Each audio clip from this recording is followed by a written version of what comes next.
All right, welcome to the 8th annual All-Day Hall Day. It's the Ocho, and we're here with Calvert Hall Golf.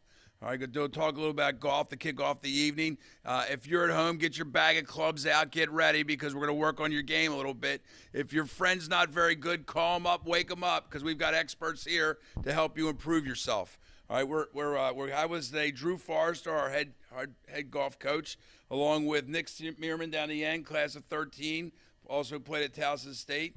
Pat Hurdle, class of 19, also played at Roanoke. And Lorenzo Sands, class of 22, currently at Loyola University, Maryland, where Joe Baker went to school, although I was not on the golf team. All right, let's start out with... They call it Towson University now. Oh, yeah, Towson University. Yeah, right. sorry. Yeah. Okay, yeah, I worked my way through Towson State College, Towson State teachers. Sorry, we're all evened up now. Roanoke's just Roanoke. Is that good? Roanoke College? Yeah, good news. All right, good. So we're going to start with Drew. And, Drew, give us an update on the Calvert Hall golf team this season, this year's team. I will. First of all, thanks for having me. And you said to bring three of my best. You said bring a few of your best guys. And these are three players that played for me who were just unbelievable. All of them were team captains. Nick was the captain in 2013. And Pat and Lorenzo came after that. Pat was the captain in 2019, and Lorenzo was a two-time captain in 2021 and 22. So when you told me to bring a few of my best guys, these were the three I snagged for you. They were awesome Calvert Hall representatives, great players. This guy was an unbelievable player, won the conference championship individual tournament 2 years in a row, and they were just remarkable guys. Golf teams had a wonderful season. We had a huge win today. Over Spalding at Chartwell, 12-9, came right down to the wire. We needed it because by winning today, we secured a home match in the playoffs next week, and I just can't say enough about these guys. We have had a really, really good year. It's the second time in my 12 years that we've gone 9-3, and this conference is really, really tough. So we've had a remarkable year. Drew, what's the standings table look like right now? So St. Paul's is 8-2-1. They have a match today. I can say today. They have a match Friday afternoon at St. Joe. If they win that, they'll be the number one seed because they will finish 9-2-1. If they lose that, we would then become the number one seed. We finished 9-3. Loyola also finished 9-3. They have a very good team. We beat them once in the regular season. They beat us once. We will get the home field match with them based on the tiebreaker of how many points we scored in the head-to-head between the two matches. So, and then Gilman finished 7-5. They're in fourth place. That's done. It'll just be a question of who they play in the number one spot. Will it be St. Paul's or us? And then Spalding, St. Joe, and McDonough out. But all three teams very, very good. Spalding, we beat Spalding both matches 12-9, and both of them went right down to the wire. Great. Nick, go back to when you graduated from Calvert Hall and you're playing here at Calvert Hall. Tell us a little bit about your experience playing the teams you were on. There's a mic right there on the floor you can use right there. Thanks, Mr. Baker, and thanks for having me tonight. I graduated Calvert Hall 2013. I played 4 years of golf here. My first year I played on the JV team and then spent 3 years on the varsity. Coach Forrester took over in 2013, so we spent 1 year together. Loved my time, loved all 4 years doing it. All my closest friends today were the teammates I had then. And it couldn't have ended better. In 2013, we ended up winning the MIAA championship. We had a really solid team. We went on a great run. Mic on now. Or pick it up, sorry. Keep going. You're good. So, 2013 team ended up winning the MIAA championship. Who was your finals against? The finals Or who was did you have to go against? Yeah. was against Gilman at Caves Valley, but the big match that year was the semifinal match against Mount St. Joe, who had beaten us the 3 prior years in the semifinal. So we beat them, we got over the hump, and then 2 days later we beat Gilman at Caves Valley. Great.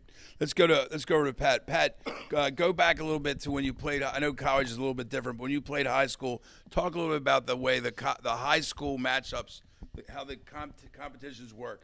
You're going against each other and how that kind of worked out. Yeah, definitely. So you're working with 2-on-2 basically from each school, and you become very close because kind of over the season we'd play with the same guys, And like myself personally played with Matt Cover a lot, and we became very good friends. We still talk to this day, and you just create a camaraderie, and like you just trust in each other, and you're just making sure each one plays better than. Talk about the point system in high school. You Okay. play fronts and backs. Or Yeah, so you do a front six match, which is worth a point, 1-on-1 versus a guy from another school.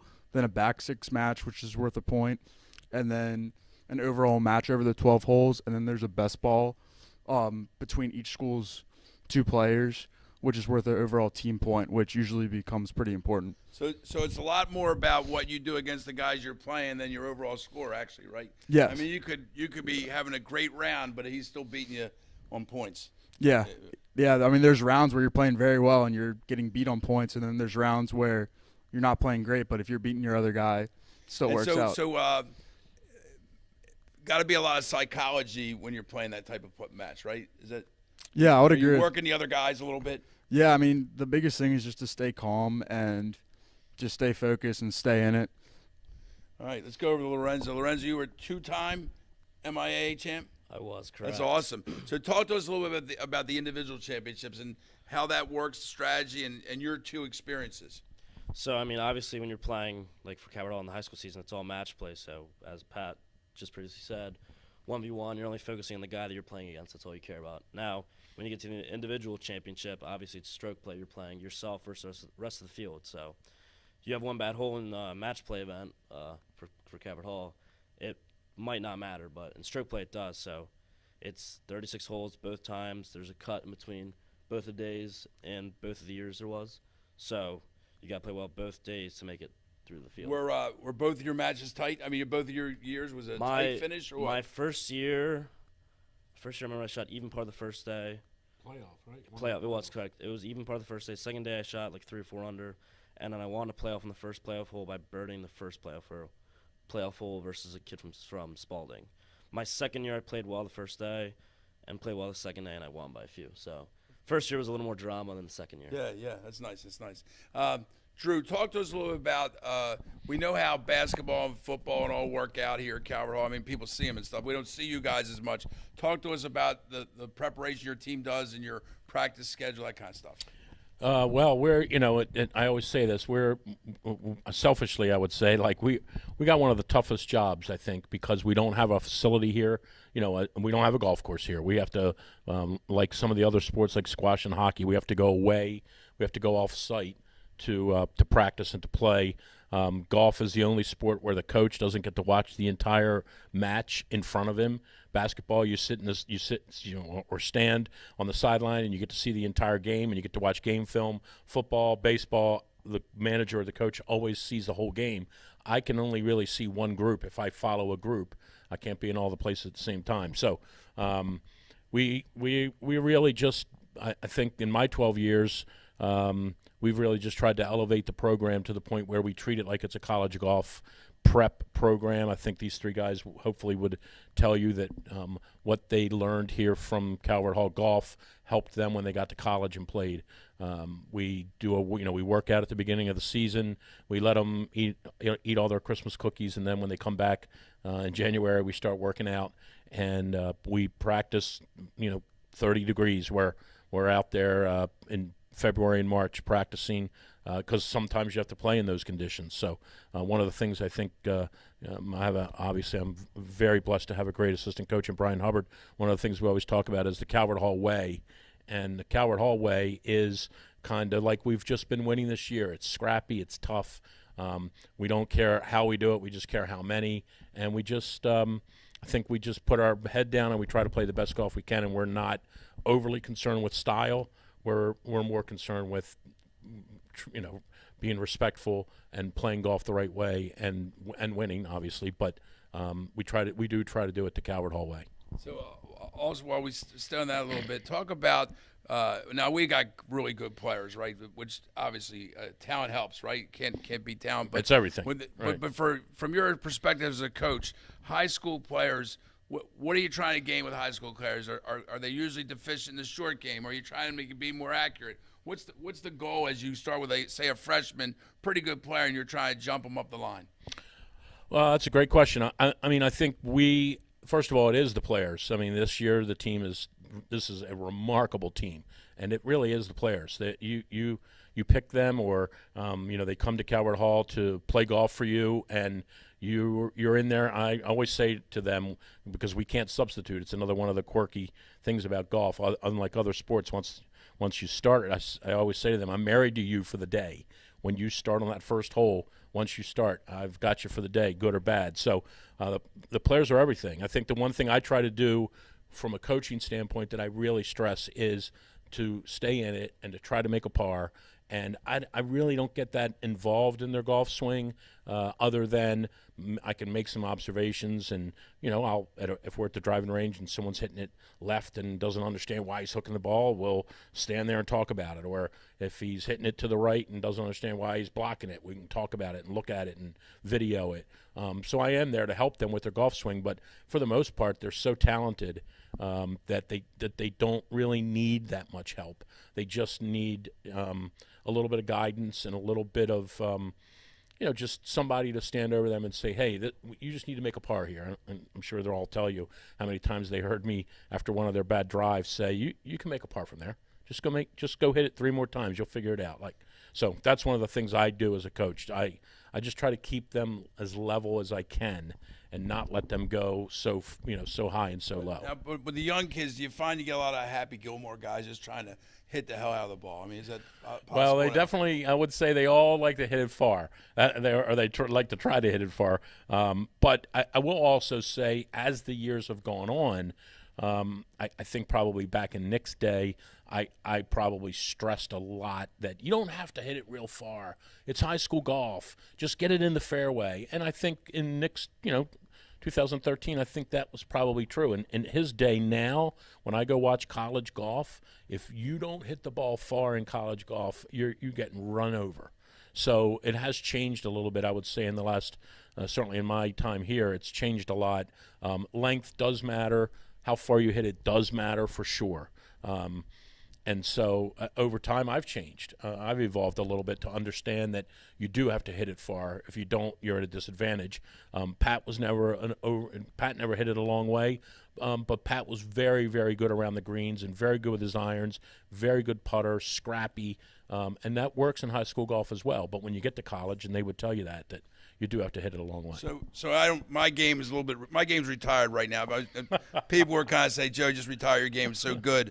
But I guess what you're saying though, when I used to play at Mount Pleasant, the fact that I couldn't get the ball past the driveway on the first tee would probably be not a good omen. If you're not hitting it over the sidewalk there at Mount Pleasant, Joe, we definitely need to get you on the practice tee. Sometimes I just moved the cart up and got past the other side. So, all right, guys, I think you all might be able to take a turn answering this or something. I know that Drew has taken the guys on trips and things, and I think just a little bit about maybe those experiences you had with Drew going on trips and how that might have helped your game, or kind of neat experiences.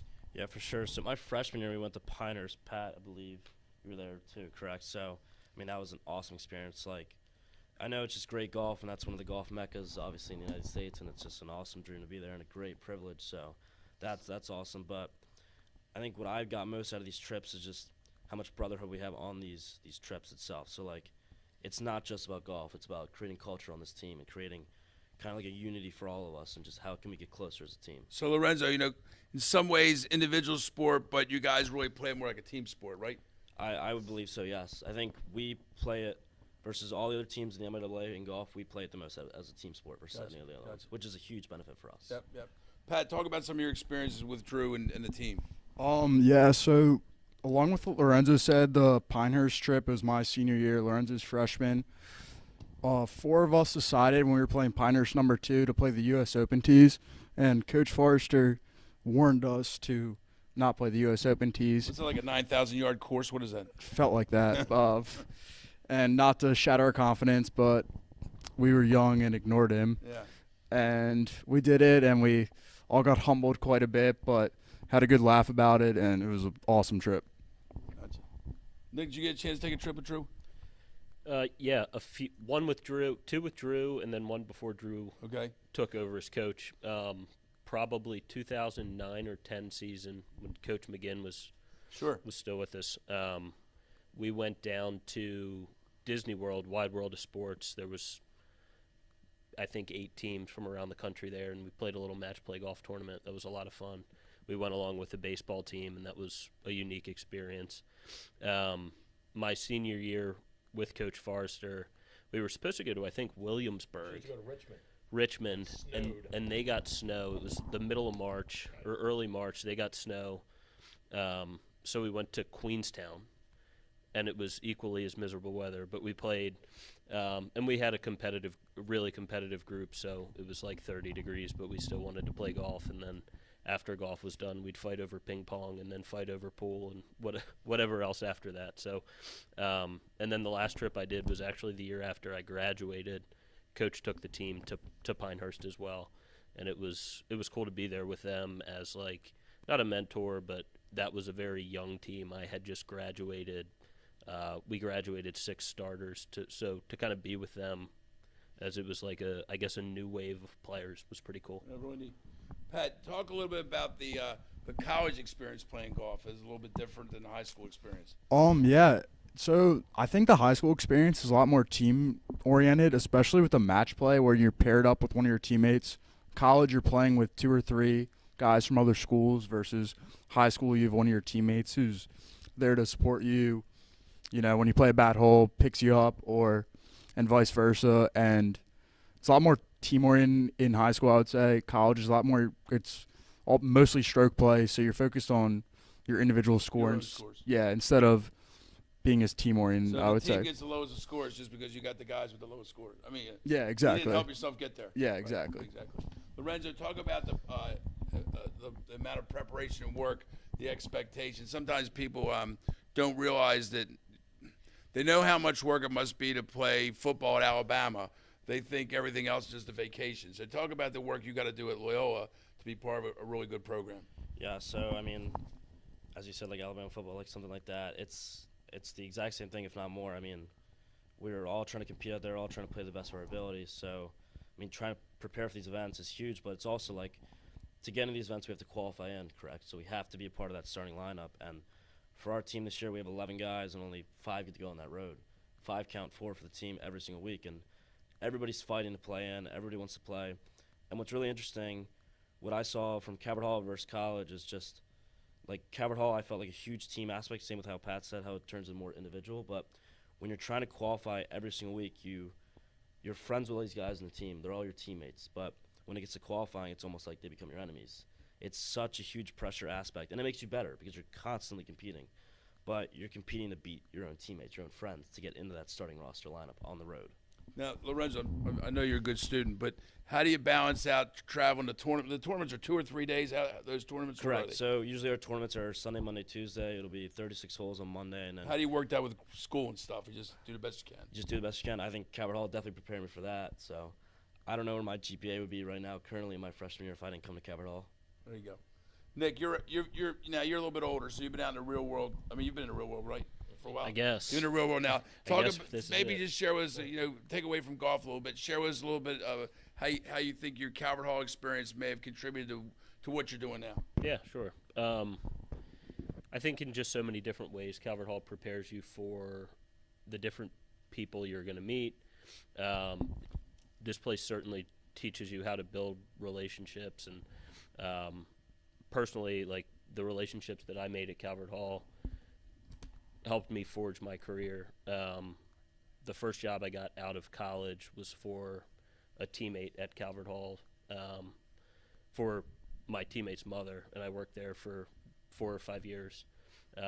Loved it, loved her. She had a great business, and then I went out on my own to start my own company. So just the Calvert Hall connection, the people you meet here, that Calvert Hall alums have Calvert Hall alums back. So, well done. Pat, you're just graduating, correct? Yes, sir. And now, have you got something lined up? What are you thinking? Where you go? I do. I'm going to work for Northwestern Mutual. Oh, cool. And up this way or back in Roanoke? Oh, no, in Baltimore. Okay, very good. And Lorenzo, your major is finance? I am correct. I'm Okay. a finance major. All right, very good. I'm majoring golf. There you go. That's good. That's good. Let's talk a little bit about how you guys found your way to Calvert Hall. Nick, well, I won't speak for you, but you do have a family connection. But how did you find your way to Calvert Hall, Nick? I didn't have a choice. my dad was class of '83. My uncle Mark, I think, was class of '76. My older brother Jake was 1 year older than me, so I grew up Calvert Hall. I was going to Calvert Hall lacrosse games and every turkey bowl that I could remember. So I didn't have a choice, but if I did have a choice, I would have chose Calvert Hall. Very good. Pat, how did you find your way to Calvert Hall? So kind of the opposite of Nick. My dad and his two older brothers went to Loyola, and they were all very open about shadowing everywhere. And I went to Calvert Hall. It felt right. I liked the atmosphere here, and told my dad, hey, I want to go here. He was all for it, and I'm very happy with the decision. Yeah, I mean, for me, like, I wasn't really sure where I wanted to go to high school coming out of middle school or in my middle school years. So, like, I mean, I knew there were some great private schools that were great around the area. For me, I mean, golf was a huge aspect of it. Coach Forster was huge. When I had met him and I had heard all the stories about what Calvert Hall was doing and all the success they've had and the great players that have came through the program, that was massive. But I also knew people and alumni from Calvert Hall, and just the name Calvert Hall just has so much weight to it in the business world especially, but even this huge, like, Baltimore area. Excellent, excellent. And I'm getting some updates from the teleprompter system here. This is a double power hour right now. If you're at home and you haven't given yet, what are we up to, Tom? We got 4,000 in. 4,000 in against a 7,500 match. So if you haven't made that gift yet to get in the power hour, please do so now. Again, there's no reason you can't call your friends at night. They answer their phones, ring them up, wake them up, say it's time to be part of all day, all day. Guys, we got at least 4 real golfers here. Guys who think they're golfers. We'll start with Nick and then we'll go to Drew for the real hammer. But give the audience, the studio audience, one tip you would give as a professional golfer of what you think, hey, to improve your golf game or to be a good golfer. Give them a tip. I mean, it would definitely depend on who it is, and you got to see what they're doing out there. But these 4 guys do not have handicaps. Hit it forward. But seriously, hit it in front of you, find it, hit it again. Don't hit it out of bounds. Don't hit it in the hazards. If it's hard to make a high number if you don't lose a golf ball or get a penalty stroke. Stay on the course. Yep. Keep it in front of you. All right, Pat, what do you got? Give us a tip. I would agree with what Nick said, and along with not losing a ball or hitting it out of bounds or hitting into a hazard. Also, like, don't 3-putt. That just adds to your strokes. If you don't 3-putt or don't lose a ball, it's pretty hard to make a high number. This is a little more in-depth answer to that, but at Calvert Hall we had 5 rules of golf, the same as how Tiger had his 5 rules of golf or whatever, what his were. So we had 5 rules, and I think if you as a player can figure out where your weaknesses are in your game and create rules to basically how that can help you, like no 3-putts, no bogeys 150 yards or in or something like that. Like whatever you can figure out that'll help you progressively over time. To set goals for yourself a little bit. Mini goals. Correct. Mini goals. So I have a technique I use. It's pretty effective, I think, that I only shoot par. All right.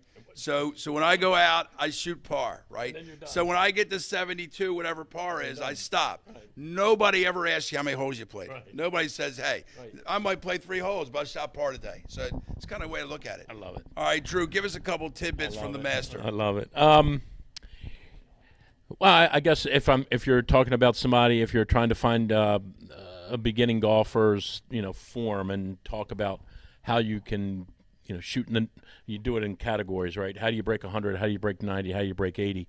I think golf swing is it is complicated, but it's a very simple process. It revolves around 3 things: your grip, your stance, and your posture. And I think probably the most underrated and underappreciated thing about how you hit a golf ball is that golf is an aim sport. You have to aim properly. If you don't aim properly, if the flag is there and you're not aimed properly at it, it's just like throwing a dart or bowling a bowling ball. You have to aim properly, and your shoulders are what you aim with. It's not your feet. You can hit a golf ball with your feet wide open or your feet, closed, but you can't do that if your shoulders aren't aimed properly. So, for any beginner or anyone that I look at who wants to be a good golfer, that would be the first thing I look at is their grip on the club, their stance, and their posture. If you get those 3 things right, everybody's got a unique golf swing. I mean, all three of these guys have good golf swings. Nick is an outstanding player. Pat obviously played in college. Lorenzo is one of the best players we've ever had here. But all their golf swings are different, and they're unique. Everybody's swing is unique. Jim Furyk, is one of the greatest players in the modern era, and his golf swing, no one would teach it because no one would know how to teach it. But every one of those players has something in common. These three, they all have a good grip, a good stance, and good posture. Yeah, I mean, so really, you really shouldn't go out maybe trying to copy somebody's swing, right? I mean, it's kind of hard. It's more going to be about your own swing, right? Right. I mean, everybody's body's different. Everybody's built differently. Everybody's muscle structure's differently. Some people have, fast hips. Some people don't. Some people have strong arms. Some people don't.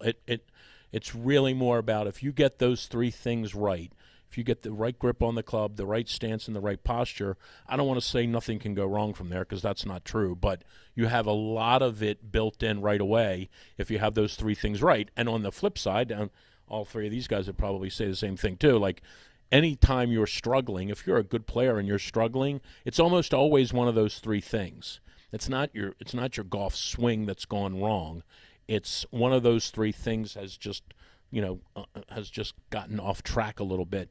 And if you tweak it and you really sit, I do this with my son. My son Ethan is a sophomore who is a JV golfer who could be very, very good at golf. He's still learning. He's still trying to figure out how to play. And I talk to him all the time about his grip and his stance and his posture. It's not about his golf swing.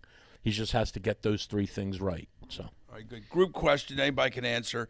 If we go out to Doug's car, Doug Hottiger there likes to golf a lot. We go out to the car, we open his trunk. He's probably got every possible accessory. Cover your eyes, grip your arms together, the big hula hoop, circular sweet thing. What about all the gadgets? Which one do you like the best?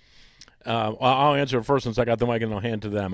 The one that I've seen recently, that the one device or whatever you want to call it that I've seen recently that I think is very, very effective is just a simple board between your feet that keeps your feet from moving around and really keeps you centered. And from when I watch people play, one of the things I notice a lot is how much people move around in the golf swing.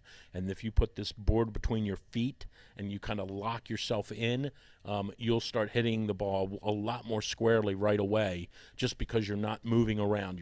You're centered. So I would say centering yourself is critical, and that piece does it. Nick, where are you in gadget land? I don't really use any gadgets. No gadgets.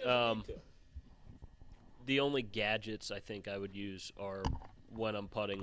I practice putting with a mirror.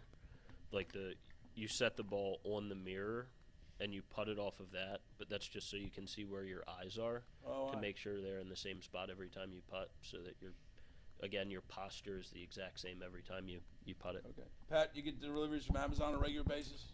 Not quite. I like to use alignment sticks, definitely, especially. What are they now? It's basically like a yard post, just to make sure your alignment, like what Coach was talking about earlier, with if you're not lined up right, doesn't matter how well you swing it, it's not going to end up well. And I kind of like that, just make sure I'm lining up right and just make sure everything's right before you even swing the club. Lorenzo? Yeah, I mean, I've used pretty much everything out there, and I've been through it all. But for my swing, I've always tried to kind of find what can keep my body connected, and it goes the same with grip, posture, stance. How can I keep myself connected? Like I've tried, multiple things, but like just taking a towel and like sticking it under your arms, or like a glove under your left pocket, like simple stuff. Alignment sticks are huge too because you can do so many things with them. Very good, very good.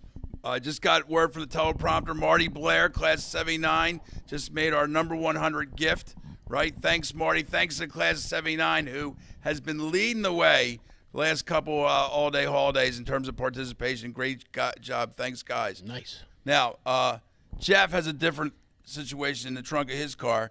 Jeff's got soccer balls. He's got every possible dozen balls in there. He's got the Wilson 500 Plus. He's got the Pro. But what about the ball, guys? Do you care about which ball you play? Well, again, it really matters on what your level of play is, and it's all nowadays, it's all based on your club head speed. Lorenzo and Nick. I haven't played with Pat much recently, but Lorenzo and Nick, I see them a lot. Have played with them a lot. Their swing speeds, the golf ball they play is probably different than the golf ball that I play because they swing the ball. They swing the golf club so well and so fast. So. I know Titleist does a great job of marketing that one specific golf ball, and they make you feel like it's a cure-all. Not so much. It's a good golf ball, but it's only for really accomplished players. You can get a lot, Jeff. You can get a lot out of those Max Flies in your trunk. They work. They work just as well. Lorenzo, got a favorite ball? I mean, I've always played the Pro V1. Okay. I've switched back and forth between the Pro V1X and the Pro V1. It just really depends on what you're looking for. All right. Pat, favorite ball? Oh, I usually play the Pro Vs. Get them for free in college, so that usually works out the best. Same. Same thing? Yep. Now, and nobody's commented. Tom Wallstrom plays the Lake Clifton rough balls, 50 cents when you come in. They always work for me. I don't know. I mean, You lose them just as easily. right. They don't work. All right, okay. Let's do one more question. Coming up the line here. Either your favorite club you love to hit, or do you have some sort of odd, like a number 17 iron or something in your bag, an alien, whatever? Give us a tidbit from your bag. I have one unique club in my bag. Most of my clubs are pretty new, like made within the last 5 years is new for me, I guess. But I still hit a 3-wood, a Callaway Big Bertha 3-wood steelhead from 2000 or Just love it. 2001. Can't take it out of the bag. It hits for you. Yep. It's probably not even legal anymore. But My favorite club is my putter. It's a Scotty Cameron I've had since my freshman year at Calvert Hall. I've played it for 8 years now, and probably will never leave it. My favorite club too is also my putter. I've had this Laguna since a lot of the success I've had at Calvert Hall also, but the funny part about it is it's from 1997, so it's a little older than me. There you go. Drew, you got a favorite club in your bag? Well, I do. It probably shows my, I'm 60 now, so it shows my age. But I have, and I'm like Nick, I've had this club, this 7-wood of mine since probably 2007 or 2008. I've never been someone who hit my irons very high, and I, played a lot of my formative golf at Mount Pleasant where you try to get the ball on the ground as quickly as you could because it hasn't been watered in 4 months. So you can kill that. You can hit a 7-iron 180 yards in the old days with just hooding it a little bit and getting it to go out there. So I got this 7-wood to try to get the ball up in the air more, and for whatever weird reason, and I have tried. I've called Mizuno. I've talked to Chuck Henry, who's the local Mizuno rep. I've tried to get the 3-wood, the 5-wood, and everything I could in this specific set. I never have been able to, but I have this 7-wood that I've always have loved. For whatever weird reason, I hit it great. It goes high in the air, which most of my golf clubs don't, and if something happens to that club, I'm gonna be heartbroken. There you go. I my bag, Joe Baker's bag. I do have a 7-wood, which I seem to hit well, but really consistently, I hit all my clubs basically the same distance. So I think I don't have to worry. People say you're playing the 3 or the 5. Really makes no difference. They all go about the same. All right, we have a studio audience. We're getting ready to wrap up. Studio audience, any questions? Jeff, do you need any help with your game or anything? Oh boy. Well, I think we're all, recency bias, right? We're all jaded a little bit, but I won't speak for these guys. I think Tiger is the best player I've ever seen for sure. I know Jack has more major championships. Tiger has more wins. I don't know that you can get into the discussion about who was, what the competition was like and what the strength of the fields were. I think, to me, Tiger is the best I've ever seen for sure. I 100% agree with that. I think he's the best out there. He was the best player in his time. He won so much, and what people don't realize is his career, even before the PGA Tour, he won those 3 U.S. Juniors and then the 2 USAMs. Or was it three USAMs also? That USGA stretch that he had, even before he turned professional, was it's unbelievable. Hasn't been touched even close to that yet.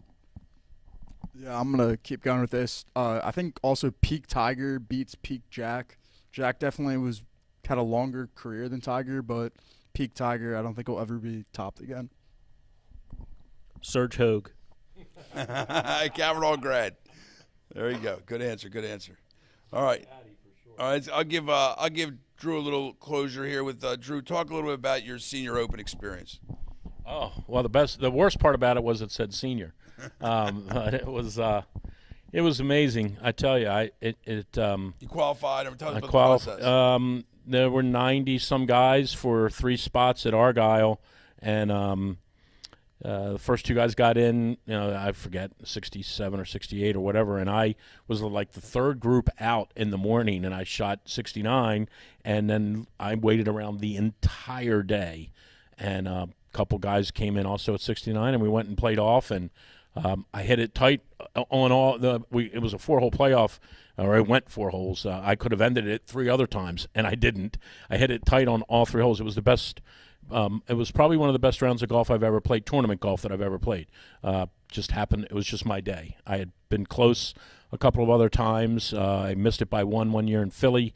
I was in 1 year also in Philly, and then 2 guys in the very last group on the 18th hole and the 9th hole at Applebrook, which are in identical spots in the golf course.